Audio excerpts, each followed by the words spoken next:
Welcome back, people! Today we're going to learn about Jamovi.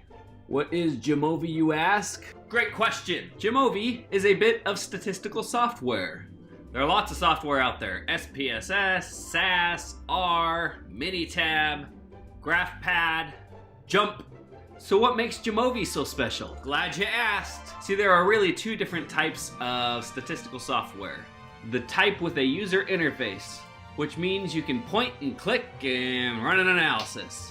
These include SPSS, Minitab, GraphPad, Excel-ish. Those are the ones that are super easy to use. But here's the problem. A lot of those point and click software default to doing bad statistics. We don't want bad statistics. They reinforce bad thinking. The second type of software is programming software. What does that mean? That means instead of pointing and clicking your way through an analysis, you actually have to type and program an analysis, which is super cool because it's flexible, but it also means there's a pretty big learning curve. So now back to the original question. What makes Jamovi so special? Well, Jamovi is a point and click software program, but the engine that is running it is R, which is a programming stats software. And what makes it extra cool is that I am a developer. What's that mean? That means for over a decade, I have been programming statistical functions in R. And I have created lots of resources for other people to use in R, but here's the problem. It requires some technical proficiency to be able to program in R. Honestly, it's a little foreign to people, and that's where Jamovi comes in.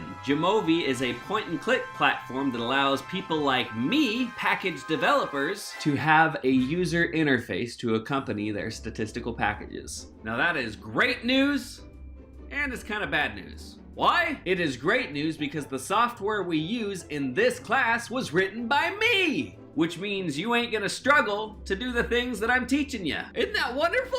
That's pretty fantastic! But there's also a problem. The problem is this. I'm a super active developer, which means that every 10 minutes, I'm gonna be updating my Jamovi module. Well, why is that a disadvantage, you might ask? It's a disadvantage because anything that I show you today, or tomorrow, or the day after, may change. Ideally, anything that I'm gonna show you today, or tomorrow, or forever, is gonna look about the same as it will in 10 years. But that may not happen, because I am always trying to improve. But in the event that things change pretty significantly, I'll post a follow-up video and link to that video from the original video.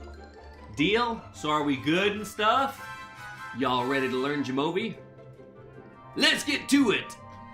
To begin, you first have to download Jamovi. So in order to do that, you're just gonna go to www.jamovi.org.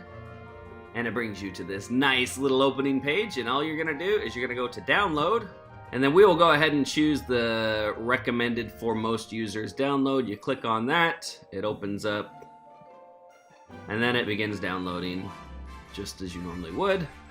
And at this point, I don't have to tell you how to install a program, right? You know how to do it, I hope. Once the program is installed, go ahead and open it, and you will get an interface that looks like this. Now, you remember how I said I am a Jamovi developer? Turns out there are probably lots of Jamovi developers. And so if you go under this Modules tab right here, and then click on Jamovi Library, it lists lots of different packages that developers have made to integrate with Jamovi. Now, right now, my packages are in beta mode. Really, they're like in alpha mode. Is there anything that comes before alpha? Basically, what I'm trying to say is you are the first people ever to use my module outside of me. So there's probably gonna be bugs and stuff, and you don't really know about the bugs until other people start trying it, because it works fine on my computer, but it might not work on yours. So I haven't yet made it part of the Jamovi library because I want to do a little debugging first.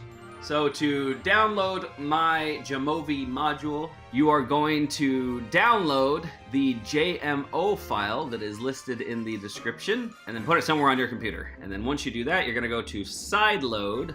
And once you are there, you can click on this upload button, or whatever they call that, and then navigate to the place where your JMO file is. Click on it, click open, and then it says, hopefully, module installed successfully. If you have issues, drop a comment, let me know, or talk to me in person if you are so privileged. And then at that point, the Glinmod module shows up.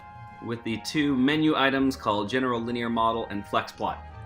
Exactly what do those do? Well, you will have to find out later. So you, my dear friends, are ready to use Glinmod in Jamovi.